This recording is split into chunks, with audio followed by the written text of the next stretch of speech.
All right, you guys ready to get started? Everyone ready? All right. Well, for those who don't know me, I'm Pastor Brett. I'm one of the associate pastors here at Rock Harbor Church. I do the youth, the young adults, and some pastoral counseling and a little bit of everything around here. But before I came to this church, or before I became full-time into ministry here, I had a small-scale farm. And basically what we were doing was we were growing all sorts of vegetables, and we were selling to farmers markets. Originally is how we started, so I kind of did it on the side, started really small, started in my father-in-law's backyard actually, just kind of growing some stuff, messing around. Started really off with a lot of lettuce and microgreens, which I'll talk about later on what that is. And then we went and moved to about 5,000 square feet space. And you can kind of see on the picture here, this was the last farm that we had, but with the method that we followed, we were maximizing every square inch possible that we can. So we're, and I'll get into that more. But then we moved up to another place, and that's kind of the picture there. And then actually that hill back there, we actually ended up flattening it out and going out that way as well. And then what we did as well, so we started with the farmer's market, then we were able to get it kind of full time, and we did a subscription plan where people would sign up for about 10 weeks, and we would deliver to their house every Friday. So we'd pack everything up every Friday, harvest. And then what we ended up doing is opening an online store as well, where people that weren't on our subscription plan could also go on and just buy like carrots, this or whatever, what other vegetables they wanted. So that's kind of how that all started. And then, during this whole time, I obviously felt called to go into ministry for quite a while, and I was mentoring under Pastor Brandon for a couple years and taking some seminary classes. And it's kind of weird, funny, funny, amazing how God works is how it all worked out. That door kind of shut and this door opened, and here I am now. And then it's kind of funny that I'm being able to get to talk about farming all again. So I guess I did it for a reason. So, and here it is. So with that, I would just want to say before we jump in is, farming, all this stuff's under attack, right? They're going after now people, other farms and other countries and everything else. And I was talking to someone, and they said now they're even coming after community gardens. The FDA's wanting them to register. Yeah, so that's kind of interesting. Don't know why they want to know all that. Exactly. And the other thing that's a huge thing when you think about what's the best way to, out of all the things, what's the best way to control a population? Exactly. Everyone has to eat, right? Everyone has to eat. So that's the biggest one is, so if you want to control a population, control the farming, control the food. And we already see Bill Gates buying, he's I think the largest landowner. China's buying up land. All these people are buying up land. It's quite interesting. So with that being said, it's probably a good idea for us to learn how to grow some of our own food and be able to rely on ourselves. Now, it's smart to prepare, obviously, but ultimately, and maybe at the end I'll talk about that, we're going to have to spiritually prepare. We can prepare physically like we're doing here. This is smart, right? It's wise counsel, good idea to, hey, buy some food. Maybe I should start growing some of my own food. We're seeing food shortage. We've seen it before with the whole COVID thing and all that. That's all good, but ultimately it's going to come down to really leaning and trusting on God for his provision and all that. But all that spiel kind of being said, let's go ahead and jump into the first thing. So, starting a plot. Now, I guess I'll ask real quick, how many people here are kind of looking, how many people actually have enough land where maybe they can do a lot? And how many people are just looking maybe to grow in like some raised beds and some different stuff? What about like raised beds? Okay. And how many are interested in like maybe actually their backyard, or they have a decent amount of space where maybe they can put in some, not like, doesn't have to be like that, but like the first picture maybe where you have some room, not to do like all that, but maybe to put in some beds and different things like that. Maybe you want to grow into a little bit bigger scale. Is anyone interested in that? Okay. All right. So I'm going to try to cater around to all that. Obviously, my focus, what I did was kind of on a little bit of a bigger scale, obviously not like conventional farming, but starting a plot will be the first thing. So And we'll add that in with, if you're going to do raised beds or something like that, it'd be a little different. You would want to build raised beds, you want to get compost, and we'll talk some about that when we get to it. But let's say you just have some land, I don't know, air in your backyard, maybe you're on an acre or two, something like that. The first step is going to be, what I would do is I would rototill once. And then I'm going to talk about what I did after that. I would never actually rototill ever again. I would do a thing called no-till that I'll get into in just a little bit. So I'd rototill, rototill the place once. And then eventually, so that was our first plot, our plot at the last place we were at. And that was the first section. And then we ended up flattening that hill out and going all the way that direction as well. And so that was our first step, is what I would do is that. So now you got the ground broken up, it's ready, it's loose. And so the next thing that you can do a couple options. You can just get started right into it, or a smart idea and what a lot of people will do is they'll tarp it. And what they're tarping it for is they'll tarp the ground that they rototill. Now you've got everything up, right? So all those seeds, the weeds and everything else are all rototilled up. Then you tarp it because all that's going to want to sprout up. So those weeds will all sprout up, and then when you leave it tarped for a couple, a month or two, depending, summer it probably won't be as long because it's obviously so hot, and anything that's going to sprout is going to die, basically. They're not going to be able to go. They'll have no sunlight, nothing. So that's kind of to give you a head start, because weeds are going to be your biggest thing, and there's nothing, if you're wanting to go the organic route that we were, it's your weed control is a hula ho, so there's not any other really a lot of good options as far as that is organically. So that's kind of the next step. Then finally what you want to do is you want to start lining out your plot. So this is what I'll start talking about. And you guys can if you guys are making raised beds, obviously be different. We'll get into the compost in a minute. But if you're going to start on the ground like this, what I would do, no matter how long you're going to make it, but what my beds were this is what I call beds. That's what if you hear me call that, those are going to be beds, all those little things. That's what I would call a bed. That's what I'm going to call them so everyone kind of get the lingo here. So what I would do is all my beds were 30 inches wide, no matter what. They were all 30 inches wide. And there's a big reason for it. And the big reason is I can stand perfectly over it.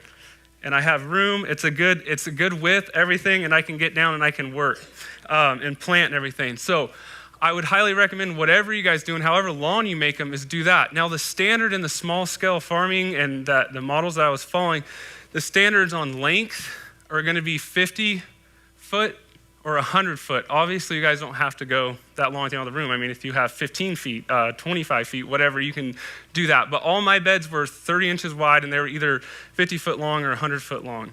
And the reason that you stay in that 50 to 100 foot I did was everything's kind of tailored towards that in that small farming community, like row covers and all that stuff are kind of tailored to that. But it's not a big deal. You can make them shorter if you don't have the room. That's fine. So how I would do this now when I would start off is I would just go wherever, to Home Depot, you get those little wood blocks, and I would just cut a piece of wood. What I would do is cut it 30 inches long, and it's tough, it's a lot of, you can eyeball, if you had a laser or something, that would be probably sweet and easy to make it really straight. But what I would do is I'd put that on the ground. I know it's 30 inches wide, and then I'd get my two little posts, and I'd stick them next, and I would hammer them in so I have my line. Then I would go do that on the other side, and then you can grab string, and I would string them. And so you can kind of see the string there on that one. Now, the next thing that I did to maximize all the space I had is I would not make big walkways. So you're looking to anywhere from 6 inches to a foot walkways. I think these were 10 inches or about a foot walkways. And the reason is you're just trying to maximize every space you have. You don't want to eat it up with a bunch of walkways. So you want to maximize as much space that you can get in. So that's the reason that we did that. So then what I would do is you would measure 12 foot and you'd put your next stake or whatever it's going to be, whatever your walkway is. And then you continue that process of stringing them, and you can kind of line out all your beds. And so that's kind of your next step. So, you get the plot going, get that, then now we're lining out all our beds.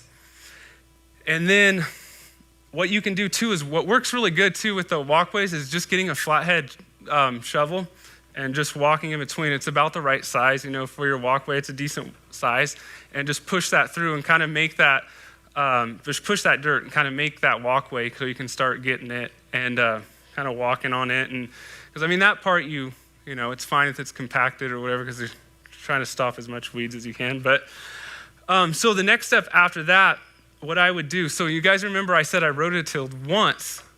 This is the next thing that I would do when I would start my plots, or not even just starting. This is what I would do every time I was starting a new bed, every time I was planting a new bed. So instead of going in and rototilling the bed up, so we rototill it once, but now we don't want to do that again. And the reason why is it's keeping all the organic matter and everything intact because you're never flipping it over again or anything. Because soil is going to be the biggest thing for all you guys. Soil, compost. If you don't have good soil, if you don't have good compost, then you're not going to grow good vegetables. You're not going to be able to grow. So that's the most important key is it's all about your soil. So what this does is you go, and there's two ways. They make broad forks, which is nice because they're about close to the width of the size of the 30-inch bed. Again, that's kind of why I would recommend doing that as well. You can do that, or you can even do just like kind of that pitchfork thing. And that guy right there, I'll talk about him later on, but he's a great guy to follow, and I'll show a list of farms to follow at the end. I'll give you guys a list of good resources at the end for material, everything. But he was a great guy. What this guy did, he's up in Canada, and he would actually farm backyards when he first started off. So he was farming a quarter of an acre, and he was doing high profitable crops like greens and some root vegetables, and he was selling to restaurants and all that. And I used to do a little bit of restaurants too, but then he would do the same thing I was doing. It's called a CSA, that is a community-supported agriculture, where we had that subscription plan. And this guy was, if you look into it, it's amazing. He breaks it all down. He was doing $100,000 a year off a quarter acre of growing vegetables. And anyways, he maximizes space and everything else, but kind of getting off track there, but I'll talk about him more later. Back to the broad fork though. So what you do there, instead of flipping the soil and rototilling it all again, you want to just leave it. You want to let all that organic matter, all the compost you put in over time is going to be building up. So what this is doing is it's still allowing airflow and everything. So you're putting it in the ground, you're pushing down, and you're pulling back to that.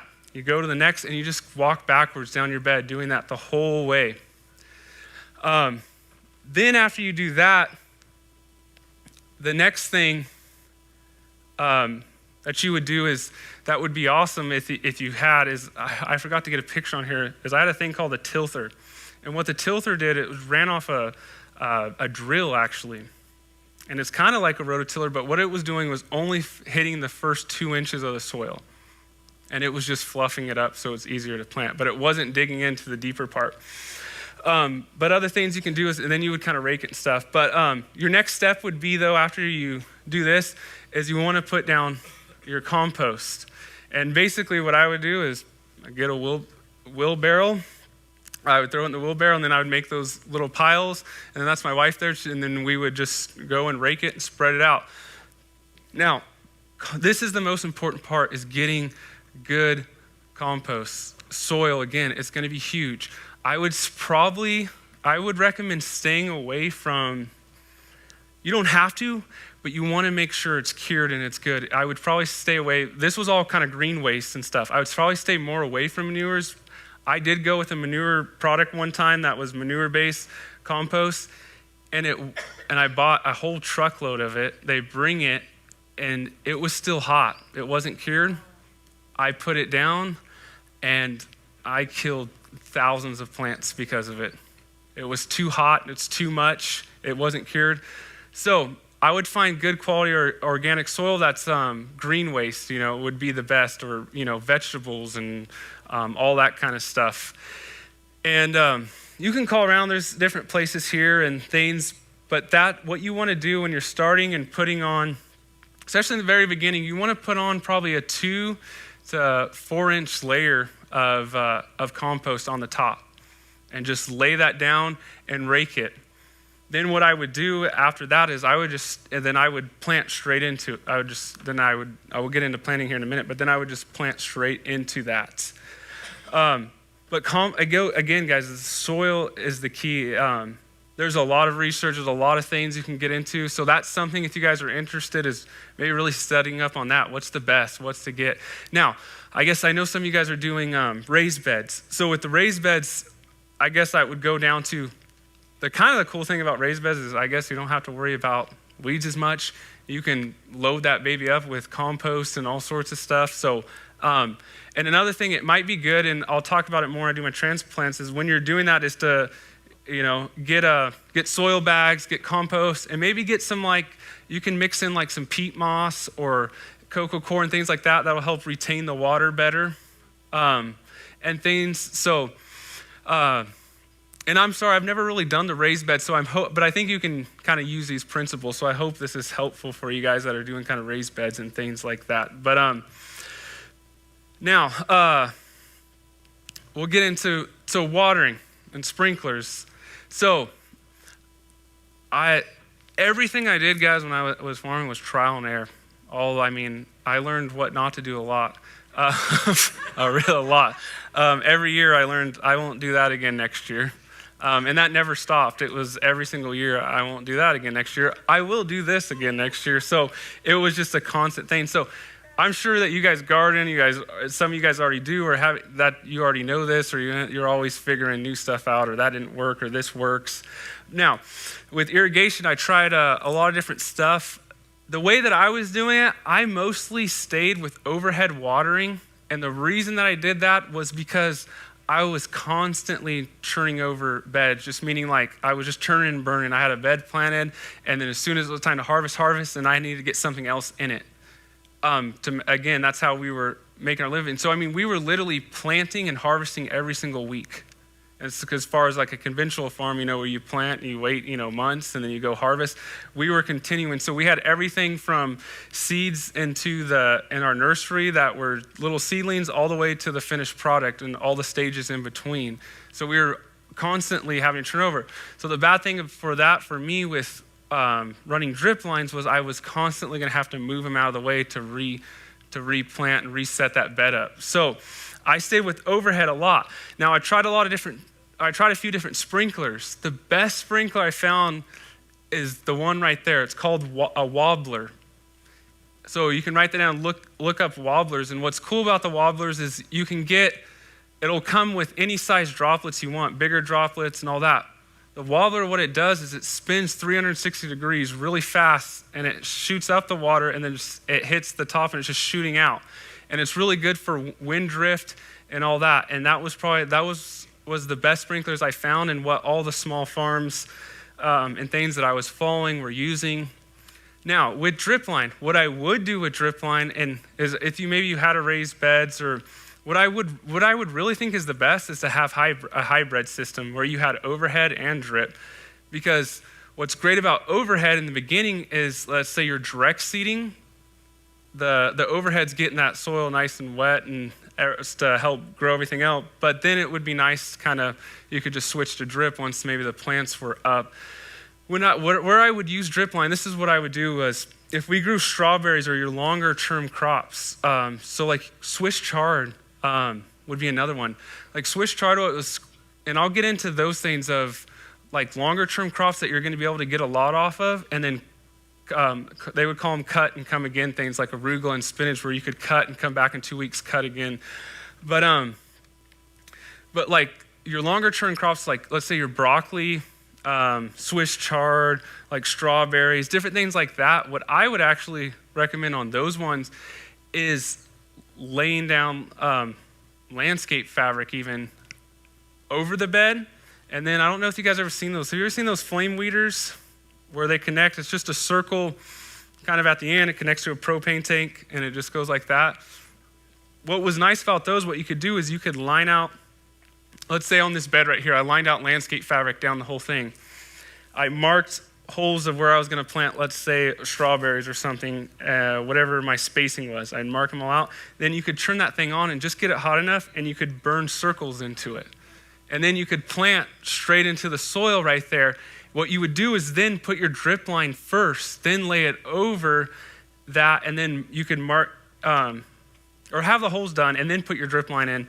But then what you could do is come in and poke your holes for your drip line exactly where you want them through those circles. and then they would be getting watered and everything else, and then that's stopping all the weeds, and the only thing that's coming up is your plant. So on longer term crops, that's a great option to do. On things like arugula and stuff, you won't be able to do that, because what arugula would do is, this might have been arugula here. I mean, it hasn't sprouted up, but you could kind of see this 30-inch bed right here. What I would do is, on arugula, and baby kale, and all those are going to be direct seeded. There's probably 1, 2, 3, 4, 5, probably 6 or 7 rows of arugula plants. And what would happen then, that would basically turn into a whole grass bed eventually. It just looks like all the way across. So it wouldn't work on things like that. But on your broccolis or Swiss chard, things like that, you could put landscape fabric, put the drip line underneath. I did that with strawberries, and it worked out great for controlling weeds and all that kind of stuff. So there's another option.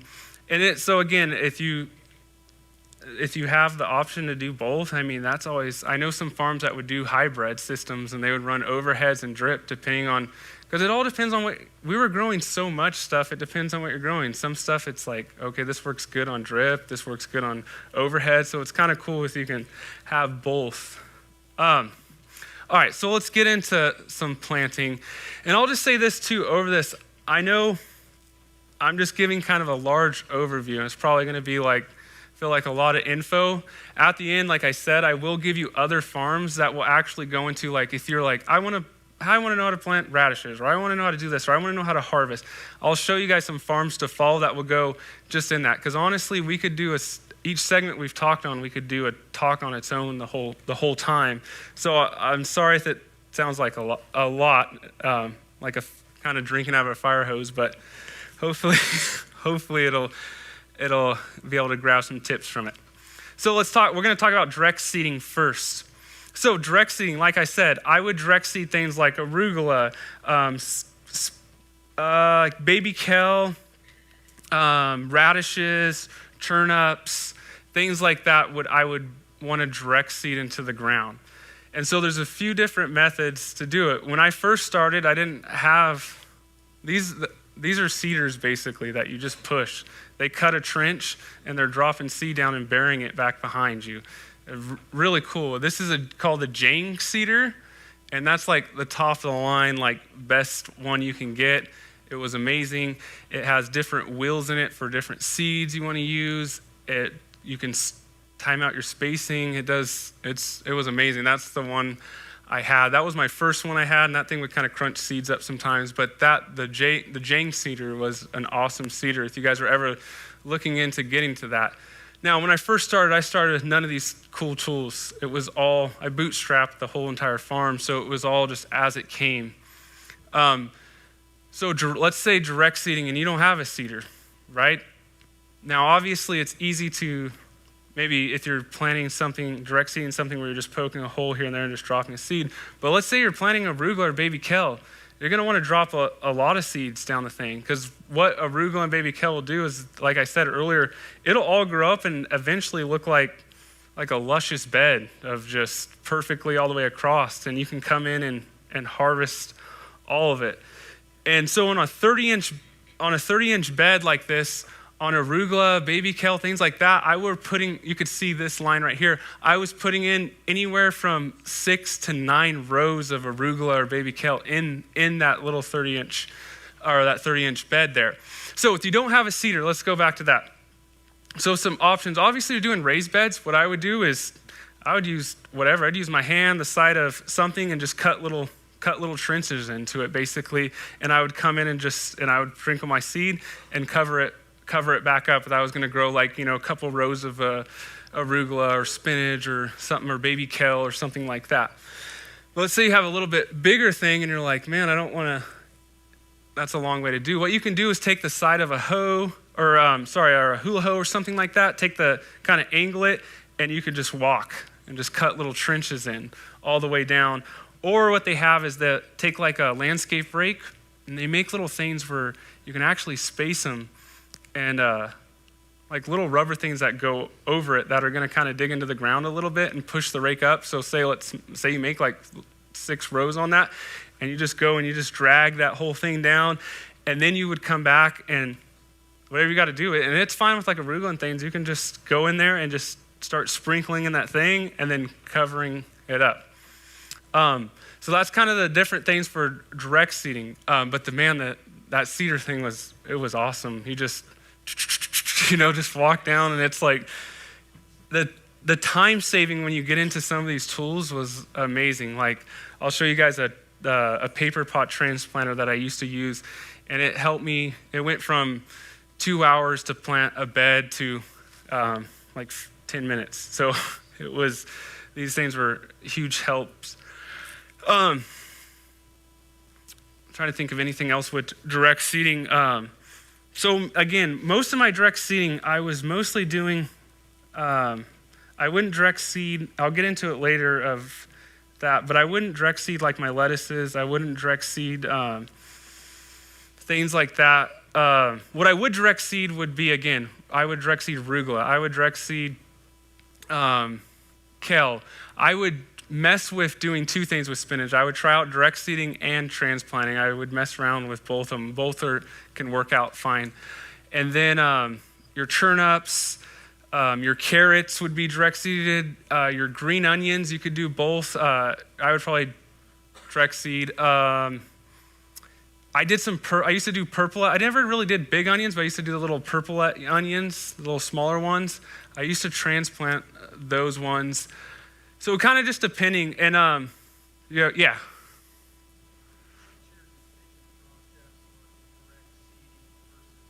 Not. So my decision process was trial and error, but let's just say like arugula. I would never transplant arugula because it's just you want to plant so much, and I wanted to plant so many beds because you want to get it to where it grows up, like I said, and it's just all the way across, it's connected. Like that 30-inch bed right here will just be all just green. That's all you'll see is just straight arugula. And so something like that would be way too hard to transplant because the easiest thing would be to just drop seed, like, because you want it to just sprout up like crazy in that line. So that's why I would never try to transplant that. Other things, it was a lot of lettuce and different things. I just didn't have as good. It was easier for me on like lettuce, Swiss chard, those things to transplant them and start them in cell trays that I'll show you guys. So I guess it really was a lot of trial and error of what works, what doesn't work, what makes sense.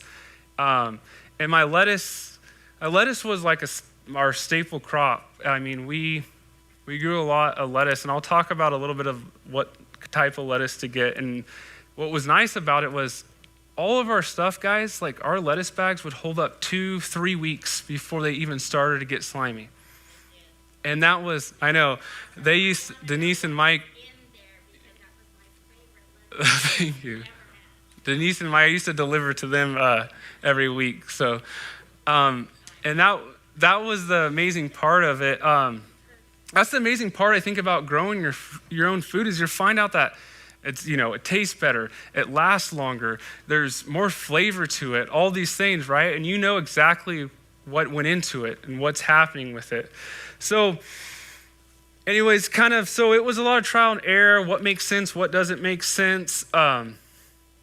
So the other thing that I wanted to cover real quick as we get into transplanting is I would recommend, and you don't have to have something like this, but having like a greenhouse. So with this greenhouse, what I did was this little greenhouse that we had. This was this wasn't at the farm, this is at our house. And the reason I did that is so I could basically plant all there and be able to baby the little ones and get them to go to make sure they would survive so I could take them to the farm. And so we'd keep them at our house. So all I did, guys, this is called a hoop house. And there's obviously bigger ones. I made it as a nursery. And what I would do is during the winter, I would put like 4 mil plastic that you could get at Home Depot over it. And then during the summer, I would put 50% shade cloth over it because mostly a lot of lettuce and greens or that type of stuff in there that it was obviously too hot, which I'll talk about later on of how to grow. I'll teach you guys how to grow lettuce in the summertime. And so all that was, guys, that's PVC pipe. It's like 2 10-foot sticks, I think, that and then glued together. I had one going down the center with T's, and I just plugged them in together. I had rebar in the ground that I slid them in, and that's all and I lay down landscape fabric. Like I said, I was finding simple, easy things because I didn't have, I bootstrapped everything. I didn't have a bunch of money to go out and spend because, you can get big old things that are bent and the metal's all bent to it and big old hoop houses and all sorts of cool stuff. But having like a little nursery is a good thing for your transplants, having a little area. It doesn't have to be something like this. It can be, maybe it's just a table out in the backyard or something. That's, totally fine.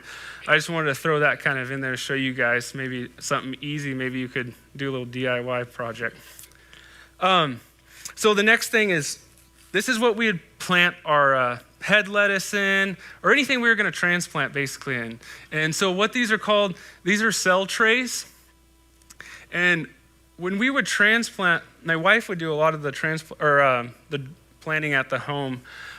And what we would do is, what we found would work really good was you can take a little bit of soil, but also we would put cocoa coir. And what's cool about cocoa coir, we do a lot of cocoa coir. You can buy you just buy like a big old brick of it, and you literally put it in a bucket and fill it with water, and it just starts expanding. And all it is like a bunch of spun cocoa, or from coconut or whatever. So, and it holds water. It holds water good, and so we use that a lot in our as we were going to transplant. So what we would do is we would just go in, we would fill this all with soil, make little dents, get it compacted in there good, make little dents, and we would start dropping our seed. Are you saying cocoa coir? Yes. Yeah, coir. Yeah, cocoa coir. Yeah. Or I'm not sure how. Yeah, sure. I'm not. I just know cocoa coir. I don't know how to spell it. Okay. What do I look like, an English teacher? Sorry, Dan. I'm just messing with you. But so anyways, I would put some cocoa coir, whatever in that, make little divots, and then you would plant your seed in there, right? So whatever you were gonna plant in there, drop them all in, then come back and cover it up again, water it in nicely, and then obviously wait for it to start germinating and growing. And then once we get to the farm, we'd look at something like this. They're starting to get close to being ready, and then you'd go out to the farm, and then obviously that's how they would look. And those plugs, for the most part, if you get them good, and I think that's why it was kind of nice about the cocoa coir, if you get it nice and good and compact, they should slide right out. Sometimes they have holes in the bottom that you can maybe poke a little something in to get them to pull out. Sometimes they don't always come out good, only half of it. But as long as they have like a decent, like you see some roots and different things in there,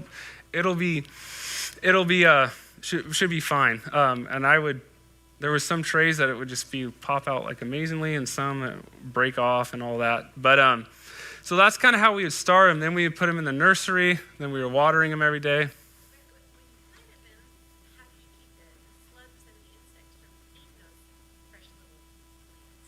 Yeah, I'm going to do, in just a minute, I'll get to more pest control, but I think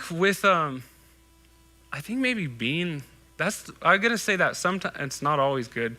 Being in town can help compared to like which our farm was out in the country, but there's usually more bugs out by all the farms and things. But honestly, what I would do, so I'll get into it in a minute, into pest control, and I'll totally answer your question. But what we would do is, during your biggest issues, your biggest pests, and I'll get into it, are going to be aphids and oh my goodness.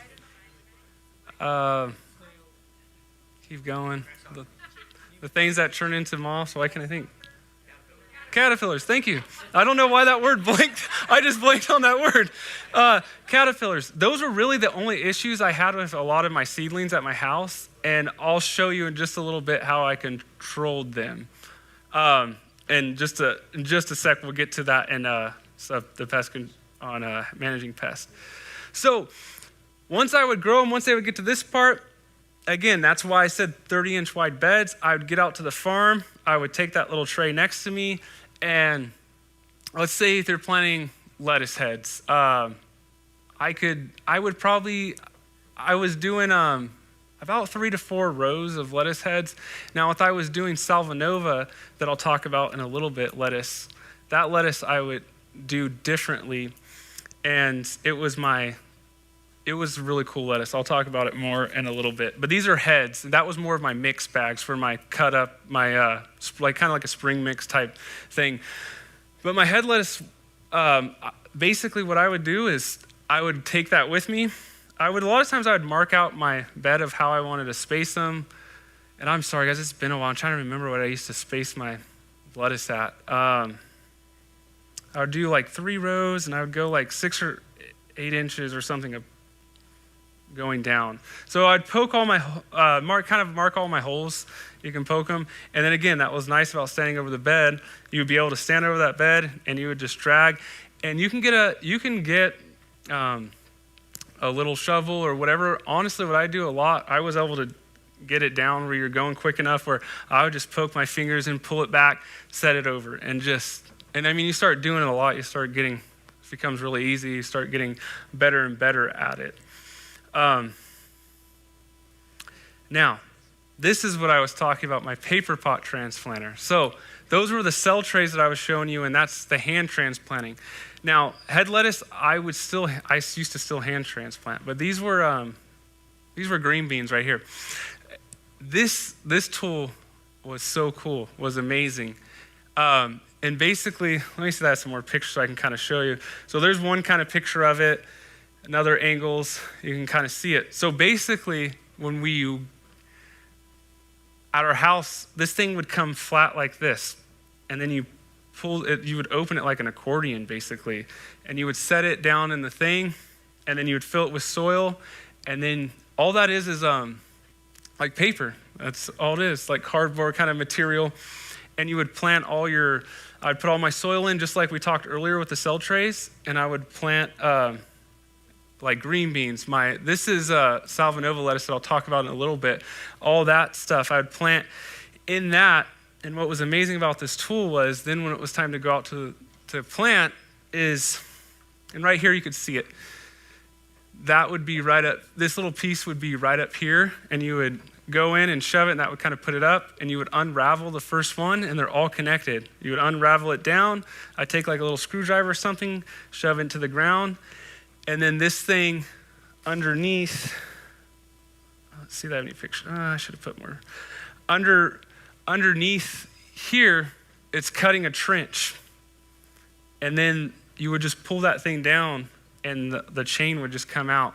And then those wheels were burying that trench back up behind it. This thing was amazing. So this was called the paper pot transplanter, and you can get it at Paper Pot Co. I'll have a list of all that stuff at the end. Now, if you're wanting to get into like bigger scale, or maybe you're kind of interested in maybe growing for more people or doing some small little farm, or growing, maybe taking some stuff to the market, I don't know, whatever. This tool is amazing. This would save your back and your time like no other. So I just kind of wanted to show it. It was a great tool. But anyways, if you're doing raised beds or something like that, that's probably not going to be bad, because you're just going to go over and that's going to, what's nice about raised beds, you fill it up with a bunch of good compost and all that. It's going to be soft, and you should have no problem just transplanting right in. So that was a great tool. And I'm sorry that just time-wise, I can't get into every single thing of, like, how do you plant this? How do you plant that? But I hope that this is just some good tips, some different things to take, and I'll set you guys in the right direction to get more info so you guys can dive in deeper. Now, growing in winter and summer, that was the hardest things, right? How do I grow? I learned how to grow stuff that's not supposed to grow in the summer. Now, summer vegetables, there's no way around it. Summer vegetables, all you're gonna be able to do is grow it in the summer, like your squashes, your tomatoes, your zucchinis, all those things. Those are, more warmer temperature, different things. You're not gonna be able to grow it in the winter time. But what I was able to do is I was growing lettuce year round. I was growing radishes year round. I was growing turnips year round, Swiss chard, green onion, carrots, and on and on and on. The only thing I wasn't growing year round was summer crops. So let's start with summer first. This is how I learned. I learned this from a farm in Arizona that was the kind of the same model as us. And what they would do is they put shade cloth over. It's 50% shade cloth. And what you do is you have your normal water times, but add a couple bursts, like 1 to 2 minute bursts throughout the day, just 2 or 3. And with that 50% shade cloth and those bursts of water, you're kind of making like a microclimate and tricking that lettuce that it's not 100 degrees outside. And it's not, you know what, and your yields might not be always the best, and it is tough and a different thing, but you can do it. And especially in the beginning of summer, it's not too, when it starts getting like super hot, it is tough, I'll admit, with the lettuces wise. And but so how I would do this, guys, which was really cool, all this is like the gauge wire that goes along the bottom of a chain link fence, just comes in a big old circle. I would go down to Home Depot and just buy a big old thing of it. And I would kind of get the first one, kind of line it up of how deep I wanted in the ground. This is them right here. And I would cut it. And then I would just start cutting them. And then, so what I would do is on your ends, you make that kind of a cross. You have one going this way and one going that way on both ends of the bed. So on this end and that. Now, the next ones are just place in single hoops, however you kind of think you need. I think I would do on my 50-foot beds, there was like probably, 7 or 8 of those those hoops. And I would throw them down. Now, the reason I would do this on the end is you would start from one end, get your shade cloth, and I used to buy this little clips. And you can use sandbag. You can see I used to throw some sandbags here and there too on there. But I used to buy little clips, and I would clip the one side, clip the two, clip one there, and clip one there. Then I would go over, and the reason that you do those on the end is you're able to stretch it better. It makes it a little more sturdier, and you can push that other side down and get it nice and tight. And then you can throw sandbags or go and every so often chuck some of those little clips on the other little things. And so this is how I was growing. Like, this was summertime, and this, that's how we were growing lettuce and things in the summer. So I would cover lettuce, I would cover spinach. The only one that you're gonna find that's gonna be really tough to do in summer is arugula. And it's because it's gonna wanna bolt on you, meaning it's gonna wanna go to seed really quick on you. You're not gonna get the cuttings you did, but it's usually not for long. I probably only didn't have arugula for a month or two. Kale, baby kale, big kale, all that thing's hardy, man. That's a hardy, tough to kill plant. Like it would do good. You could throw shade cloth over it. Sometimes it would survive other. I think right next to that I had those were right there were mustard greens. I would probably cover them up. So I was growing all sorts of stuff. That's I think that's dill right there that we had going and stuff. So summertime. That's what I recommend, getting 50% shade cloth, 40 to 50% shade cloth, and misting throughout the day and basically tricking those greens that it's, not 100 degrees outside. Now, summer and kind of spring, warmer times, everything grows quicker. So like your radishes can grow in almost about close to 30 days. You take it to wintertime, they're gonna grow 60 days. So everything doubles. So during the summer, the warmer times, I was planting and harvesting all the time. But what I would do before winter, before it started getting cold and in the fall, was start planting big plantings of stuff. Like I would plant tons of my lettuce, tons of that, because I knew everything was gonna slow way down in growth. Because in the wintertime, it's cooler and it takes more, everything's double. Like I said, the radishes go from 30 days to 60 days.